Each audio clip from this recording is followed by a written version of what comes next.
امت موسوی انتظار کر رہی تھی، تمام یہودی انتظار کر رہے تھے کہ وہ نبی آئے گا اور ہماری حالت بدلے گا، تو وہ حضرت عیسیٰ علیہ السلام تھے۔ اسی طرح رسول کریم صلی اللہ علیہ وسلم نے بھی جس نبی اللہ کے آنے کی ہمیں بابت بتایا، وہ آپ نے بتایا کہ وہ ابن مریم کے مشابہ ہوگا، نہ کہ یہ کہ وہ ابن مریم خود ہوگا، کیونکہ دوسری قرآن کریم کی آیات سے صاف پتہ لگتا ہے کہ حضرت عیسیٰ علیہ السلام وفات پا چکے تھے۔ اب میں آپ کے سامنے، جیسا کہ بھی میں نے ذکر کرنا شروع کیا تھا، کہ تذکرۃ الشہادتین جو حضرت مسیح موعود علیہ السلام کی تصنیف لطیف ہے، اس میں آپ نے اپنی اور حضرت عیسیٰ علیہ السلام یعنی حضرت مسیح ابن مریم کی 16 خصوصیات اور مشابہتوں کا ذکر کیا ہے۔ تو میں آپ کے سامنے ان میں سے اب چند ایک رکھتا ہوں وقت کی مناسبت کے ساتھ۔ سب سے پہلی تو مشابہت جس کا بھی میں نے تھوڑی دیر پہلے ذکر کیا ہے، وہ یہ تھی کہ موعود نبی تھے، وعدہ دیا گیا تھا۔ حضرت عیسیٰ علیہ السلام کے آنے کا یہود کو وعدہ تھا، اور امام مہدی اور مسیح جو اس امت کے لیے تھا، اس کے آنے کا بھی رسول کریم صلی اللہ علیہ وسلم نے وعدہ دیا تھا۔ پھر اس کا دوسرا مشابہت اور خصوصیت یہ ہے جو حضرت عیسیٰ علیہ السلام کی اور حضرت مسیح موعود علیہ السلام کی ہے، وہ یہ ہے کہ جس وقت آپ آئے اور جس علاقے میں آپ آئے وہاں پر سلطنت برباد ہو چکی تھی۔ ہندوستان کے علاقے میں مسلمان ایک عرصہ دراز سے حکومت کرتے آ رہے تھے، مگر جب مسیح موعود علیہ السلام کا نزول ہوا تو وہ سلطنت ختم ہو چکی تھی۔ اسی طرح یہود کی بھی سلطنت جو کافی عرصے سے یروشلم اور اس کے اطراف میں وہ کرتے آ رہے تھے، وہ ختم ہو چکی تھی، اور اب وہاں پر ایک باہر کی حکومت حاکم تھی۔ اور یہاں پہ بھی ہم دیکھتے ہیں کہ جیسے روم نے یروشلم کو اور فلسطین کے علاقے کو اپنی کالونی بنایا ہوا تھا، وہاں پہ ان کا گورنر ہوتا تھا اور وہ تمام اہم فیصلے کرتا تھا۔ اسی طرح جہاں پہ حضرت مسیح موعود علیہ السلام حضرت مرزا غلام احمد قادیانی آئے تو اس وقت ہندوستان کی بھی یہی حالت تھی، وہاں پر بھی مسلمانوں کی اپنی حکومت ختم ہو چکی تھی اور انگریزوں کا ایک گورنر تھا جو تمام چیزوں کا فیصلہ اور دارالمحام تھا۔ پھر ایک اور ہمارے سامنے مشابہت یہ ہے کہ حضرت عیسیٰ علیہ السلام کے وقت میں بھی یہود کے جو ہے حالات بہت خراب ہو چکے تھے اور وہ مختلف فرقوں میں بٹ چکے تھے، اور یہی معاملہ ہم دیکھتے ہیں کہ مسلمانوں کے ساتھ ہوا تھا جب حضرت مسیح موعود علیہ السلام آئے ہیں۔ مسلمان فرقوں میں بٹے ہوئے تھے اور بے تحاشا فرقے جو ہیں وہ مسلمانوں کے بنے ہوئے تھے۔ پھر ایک اور مشابہت یہ ہے کہ یہود کو بڑا انتظار تھا کہ حضرت عیسیٰ علیہ السلام آئیں گے، مسیح آئے گا اور ہمیں دنیاوی بادشاہتیں بھی عطا کرے گا، مگر انہوں نے دیکھا کہ حضرت عیسیٰ علیہ السلام تو ان کو یہ تعلیم دے رہی ہیں کہ اگر تمہارے سامنے تمہارے پر کوئی ایک گال پہ تھپڑ مارے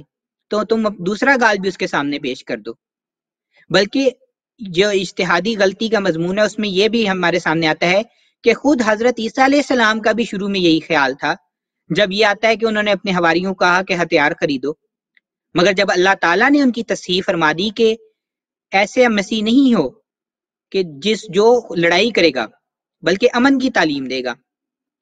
یہی بات ہم دیکھتے ہیں کہ حضرت مسیح موعود علیہ السلام کے اوپر بھی بڑا اعتراض یہ کرتے ہیں جو غیر احمدی علماء ہیں کہ مسیح نے آنا تھا تو تمام دنیا پر اس نے حکومت کرنی تھی، مگر وہ خود یہ یضع الحرب کی حدیث بھول جاتے ہیں جس میں ایک نشانی مسیح موعود کی رسول کریم صلی اللہ علیہ وسلم نے یہ بیان فرمائی ہے کہ وہ جنگ کو جو ہے وہ موقوف کرے گا اور جزیہ کو ختم کرے گا۔ پھر ایک اور بات جو ہمارے سامنے نظر آتی ہے وہ یہ ہے کہ اس زمانے میں بھی طاعون کی وبا پھیل گئی تھی، اور حضرت مسیح موعود علیہ السلام کے زمانے میں بھی جب آپ تشریف لائے ہیں طاعون کا جو ہے وہ بے بہا ہم دیکھتے ہیں کہ کیسے طاعون جو ہے اس نے خصوصاً ہندوستان میں ہزاروں نہیں بلکہ لاکھوں کی تعداد میں لوگوں کو جو ہے اس نے موت کے گھاٹ اتارا، اور کافی لوگ اس طاعون کی وجہ سے جو ہے وہ احمدی ہوئے۔ پھر ہمارے سامنے یہ بھی آتی ہے کہ دنیا ایک نئی رخ اختیار کر لیا جب حضرت عیسیٰ علیہ السلام آئے تھے، اور اس کی ایک چھوٹی سی مثال میں آپ کو تاریخ کے روشنی میں یہ دیتا ہوں کہ جو رومن حکومت تھی اس کی ایک بڑی خوبی یہ تھی کہ وہ ایک قسم کی پکی سڑکیں بنانے میں ان کا بڑا کام ہوتا تھا کہ وہ جس علاقے میں جاتے تھے وہ کوشش کرتے تھے، مطلب آج کی جس طرح سڑکیں ہو رہے ہیں اس طرح کی تو نہیں، مگر سڑکوں پر پتھر لگا کر اور غلام انہوں نے رکھے ہوتے تھے تاکہ ان کی جو ایک جگہ سے دوسری جگہ تک آنے جانے کا سفر ہے وہ تیز ہو، اور اس سے تجارت میں بھی بہتری آتی تھی. اگر کوئی اسی جگہ پر آپ نے فوجیں پہنچانی ہے تو اس میں بھی تیزی آتی تھی. اور یہی ہم دیکھتے ہیں کہ انہوں نے جس وقت دنیا میں پکی سڑکیں بنائی ہیں رومنز نے، اس کے بعد کوئی ایسی ٹرانسپورٹیشن کے نظام میں کوئی جدت نہیں آئی. تقریباً وہی گھوڑے، گدے، خچر وغیرہ استعمال ہوتے تھے جو پہلے ہوتے تھے. مگر جب یہ مسیح آیا ہے جو امت محمدیہ کا مسیح ہے، تو جیسے آپ آئے ہیں تو آپ کے آنے کے ساتھ ہی ٹرانسپورٹیشن کے نظام میں ایک جدت آ گئی، اور وہ جدت سب سے پہلے ہمارے سامنے ریل کی شکل میں ظاہر ہوئی ہے. اور ریل نے سفر جو ہے وہ گھنٹوں کا منٹوں میں کر دیا، اور دنوں کا جو ہے وہ سفر گھنٹوں میں کر دیا، اور ہفتوں کا دنوں میں کر دیا. بس ریل کے آنے سے ایسی جدت پیدا ہوئی ہے کہ ایک پوری دنیا ہی بدل گئی ہے، اور ایک نیا اس میں تیزی آ گئی ہے. بس یہ بھی ایک بہت بڑی مشابہت ہے حضرت عیسیٰ علیہ السلام میں اور رسول کریم صلی اللہ علیہ وسلم کے، جو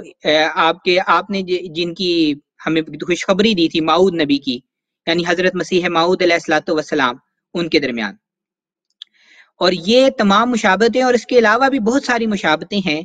جو حضرت مسیح موعود علیہ الصلوۃ والسلام نے اپنی کتاب تذکرۃ الشہادتین میں جن کا ذکر فرمایا ہے.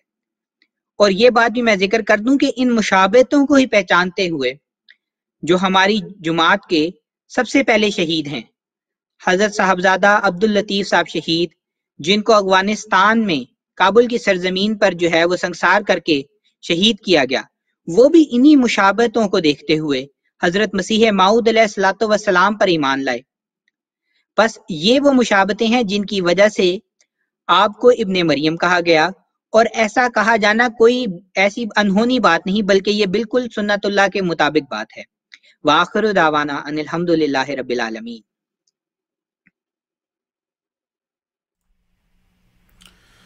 جزاک اللہ ربی صاحب، آپ نے بڑی تفصیل کے ساتھ تذکرۃ الشہادتین کا اپنے حوالہ دیا ہے. تو میں ناظرین کو سے یہ ضرور گزارش کروں گا کہ آپ اس کتاب کو پڑھیں. اس میں 16 مشابہتیں جو ہیں وہ مسیح علیہ السلام نے اس میں تحریر فرمائی ہیں، اور آپ کو خود اندازہ ہو جائے گا کہ یہ کیوں پڑھنی ضروری ہے اور اس کا فائدہ کیا ہوگا. کیونکہ جب جیسے میں اپنی بات کرتا ہوں کہ میں ایک نیا احمدی ہوں، میں نے پہلے میں پیدائشی احمدی نہیں ہوں، تو اسی طریقے سے جب آپ کسی مسیح کو پہچانتے ہیں تو آپ چاہتے ہیں کہ آپ اس کو اور مضبوطی سے اس کو پکڑ لیں. آپ چاہتے ہیں کہ جس سے آپ پیار کرتے ہیں اس سے آپ کا تعلق اور مضبوط ہو جائے. تو جب آپ یہ جو شناخت مختلف مشابہات ہیں، یہ جب آپ مسیح علیہ السلام میں شناخت کریں گے کہ یہ دیکھو یہ ہیں ان کی باتیں، یہ ان کی خصوصیات ہیں، تو آپ کا تعلق مسیح علیہ السلام سے اور خلافت سے اور مضبوط ہو جائے گا. اور خاص طور پر جو غیر احمدی حضرات ہیں وہ ان کے لیے یہ، کیونکہ یہ سوال کے جوابات دیے جا رہے ہیں، تو اس میں اگر وہ ان کو دور جانے کی ضرورت نہیں ہے. alislam.org ہماری ویب سائٹ ہے، اس کے اوپر یہ کتاب موجود ہے، اور آپ بڑی ایزیلی ڈاؤن لوڈ کر کے PDF کے ذریعے فون کے اوپر، موبائل کے اوپر، کمپیوٹر کے اوپر ڈاؤن لوڈ کر کے پڑھ سکتے ہیں. جزاک اللہ ربی صاحب. اگر آپ کو ہماری ویڈیو اچھی لگی ہو تو ہماری حوصلہ افزائی کے لیے ویڈیو کو لائک اور شیئر کریں، اور ہمارے چینل کو سبسکرائب کریں،